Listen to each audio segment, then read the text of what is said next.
블라디미르 푸틴은 도널드 트럼프 행정부로부터 제재 해제를 위한 또 다른 전투에서 패배했습니다. 도널드 트럼프가 언급한 미국의 대러시아 제재 완화 가능성에 대한 계획, 즉 중동 전쟁으로 인한 에너지 위기를 완화하기 위한 방안은 결국 완전히 폐기되었습니다. 아이러니하게도 도널드 트럼프의 특사 스티븐 위트코프가 플로리다에서 블라디미르 푸틴의 특사 키릴 드미트리예프와 만난 후에 이런 거절이 일어났다는 점입니다. 이제 드미트리예프는 전 세계에 미국이 실수를 저질렀고 전 세계가 총체적인 에너지 위기를 맞이할 것이라고 외치고 있습니다. 미국 에너지부 장관 크리스 라이트는 즉시 워싱턴이 러시아 석유에 대한 제재를 해제할 계획이 없다고 밝혔습니다. 이미 대체 공급처를 찾았기 때문입니다. 특히 많은 국가들이 자국의 전략적 석유 비축분을 시장에 방출하고 있습니다. 동시에 중동 지역에서는 초기 충격에서 벗어나 전쟁에 적응하기 시작했습니다. 예를 들어 사우디아라비아는 우크라이나에서 긴급히 요격 드론을 구매하고 있는데 이 드론들은 이란 무인기로부터 자국의 모든 석유 시설을 보호할 예정입니다. 하지만 이번 방송의 주요 소식은 마치 라는 발표 이후에 백악관이 러시아에 대한 석유 제재를 해제한다는 발표 이후 이 제재를 결국 해제하지 않을 것이라는 공개적이고 공식적인 발표가 나왔습니다. 제 이름은 알렉세이 패치이고 함께 이 주제를 이야기해 봅시다. 하지만 본 방송을 시작하기 전에 이 채널을 구독해 주시고 방송에 좋아요를 눌러주시고 댓글도 남겨주시길 부탁드립니다. 이렇게 부탁드리는 이유는 유튜브 알고리즘이 이 방송을 더 많은 시청자들에게 추천하는 데 도움이 되기 때문입니다. 그리고 제 텔레그램 채널 패치뉴스도 꼭 구독해주세요. 채널 링크는 영상 설명란에 있습니다. 저희는 새로운 소식을 신속히 전해드립니다. 자, 도널드 트럼프가 언급한 미국의 대러시아 제재 완화 가능성, 즉 이란 전쟁으로 인한 에너지 위기를 완화하기 위한 방안은 이제 폐기되었습니다. 워싱턴은 더 이상 러시아산 석유에 대한 제재를 해제할 계획이 없습니다. 미국 에너지부 장관 크리스 라이트가 공식적으로 이렇게 밝혔습니다. 이제 준비하세요. 그러나 대신 러시아는 제재 강화 조치를 받게 됩니다. 그리고 크리스 라이트의 발언을 인용하겠습니다. 러시아는 제재 완화를 받지 못할 것입니다. 앞으로 미국은 석유 제한 외에도 우라늄 제재를 도입하고 원자력 발전소에 대한 러시아산 연료 공급을 중단할 계획입니다. 그리고 가장 재미있는 점은 라이트의 발언이 미국의 키릴 드미트리예프가 또다시 방문한 다음 날에 나왔다는 것입니다. 이 사람은 러시아 직접 투자 펀드의 수장으로 블라디미르 푸틴과 도널드 트럼프 행정부 간의 핵심 협상가가 되었습니다. 드미트리예프는 트럼프의 마라라고 별장이 있는 플로리다를 방문해 그의 측근들과 협상을 벌였습니다. 드미트리예프와의 만남, 사실은 그의 특별 사절이 확인했습니다. 도널드 트럼프의 특별 사절, 스티븐 위트코프입니다. 그는 소셜 네트워크 X에 이렇게 썼습니다. 오늘 플로리다에서 키릴 드미트리예프 특별 사절이 이끄는 러시아 대표단이 스티븐 비트코프 특별 사절, 제러드 쿠슈너 백악관 수석고문 조시 그린바움이 포함된 미국 대표단과 만났습니다. 양측 대표단은 다양한 주제를 논의했고 앞으로도 계속 연락을 유지하기로 합의했습니다. 이상입니다. 하지만 비트코프의 메시지 자체의 어조를 보면 뭔가 잘못됐다는 걸 알 수 있습니다. 완전히 공식적인 분위기인 점에 주목해보세요. 즉, 스티븐 위트코프는 메시지에서 스티븐 위트코프, 제러드 쿠슈너, 드미트리예프가 함께 대화 후 헤어졌다고 밝혔습니다. 크렘린 대변인은 이미 에너지 시장에서의 협력도 논의됐다고 서둘러 발표했습니다. 하지만 그는 아직 효과적인 협력에 대해 말하기는 이르다고 덧붙였습니다. 그리고 그 다음부터는 그냥 우스꽝스러운 이야기가 시작됩니다. 참고로 블라디미르 푸틴의 막내딸 예카테리나 티오노바의 친구와 결혼한 키릴 드미트리예프 본인은 플로리다에서 협상이 시작되기 전에 미국이 러시아 석유와 가스가 세계 경제의 안정에 있어 중추적인 역할을 한다는 점과 제재의 비효율성과 파괴적인 성격을 이해하기 시작했다고 밝혔습니다. 그리고 플로리다로 떠나면서 드미트리예프는 이란 전쟁으로 인한 석유 시장의 위기에 이어 호르무즈 해협을 통해 운송되는 비료 공급에도 위기가 닥칠 수 있다고 전망했습니다. 그리고 협상 후 불만을 드러낸 키릴 드미트리예프는 우리 모두가 역사상 최대 규모의 에너지 위기 직전에 서 있다고 밝혔습니다. 석유 가격 상승과 관련이 있을 것이라고 했습니다. 그는 파이낸셜 타임스 기사에 대해 이렇게 언급했습니다. 해당 기사에서는 러시아가 유가 급등 덕분에 하루에 1억 5천만 달러의 추가 수익을 얻고 있다고 전했습니다. 드미트리예프는 러시아산 석유가 없으면 상황이 더 악화될 것이라고도 암시했습니다. 다시 한번 느껴지시죠?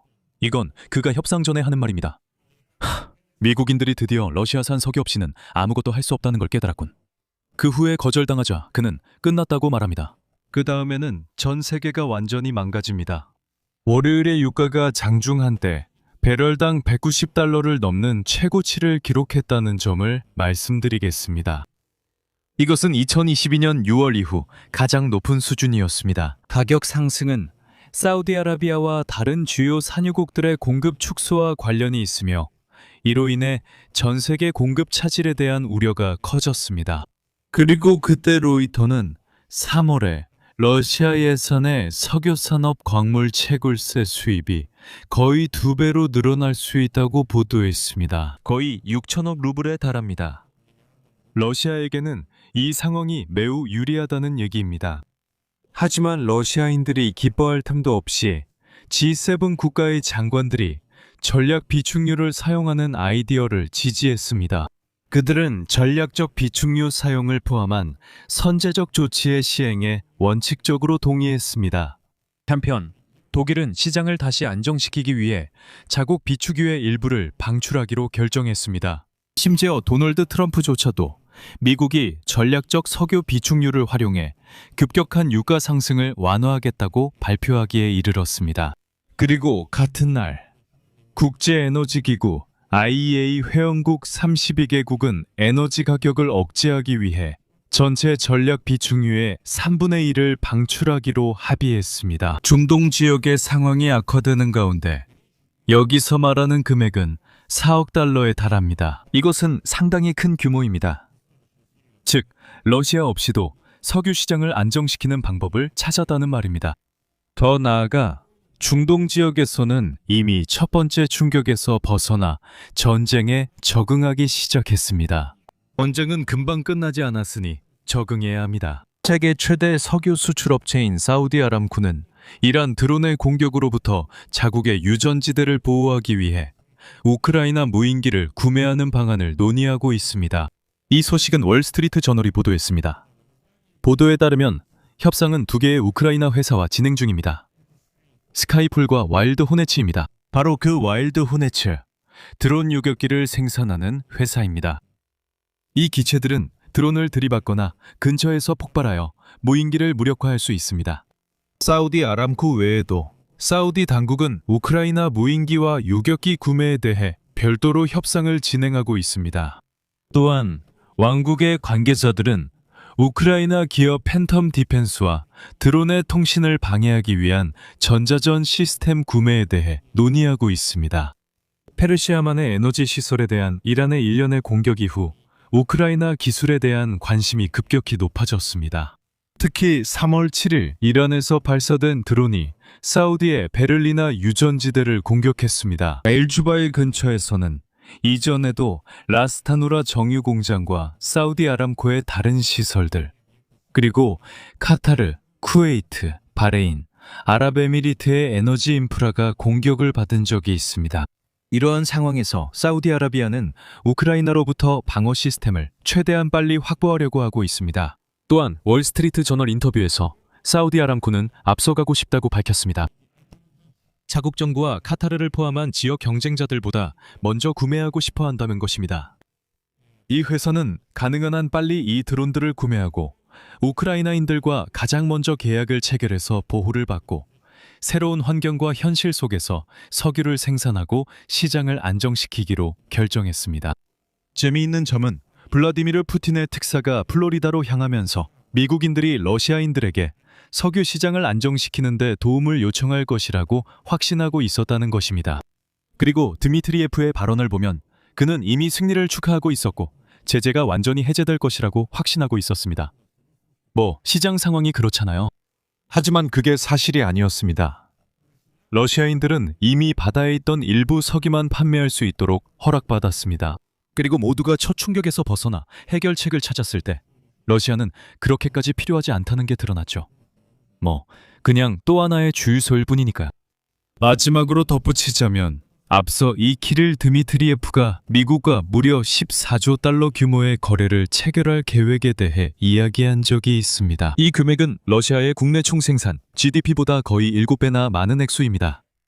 하지만 트럼프가 러시아와의 관계 회복을 연계했던 우크라이나 관련 협상은 교착 상태에 빠졌습니다. 그리고 키릴 드미트리예프는 여전히 자신의 엄청나게 유리한 이니셔티브를 자랑하며 이리저리 뛰어다니고 있습니다. 여기서 말을 줄이겠습니다. 여러분의 의견과 결론을 댓글로 남겨주세요. 채널 구독과 알림 설정, 그리고 좋아요도 잊지 마세요.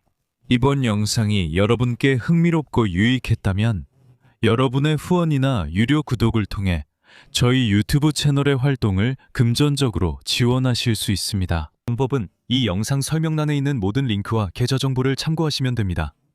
또는 QR코드를 통해서도 가능합니다. 이것도 매우 편리한 방법입니다. 저희 채널을 후원하는 방법입니다. 여러분의 어떤 후원이라도 감사히 받겠습니다. 오늘은 여기까지입니다. 건강 조심하세요. 모두 안녕히 계세요.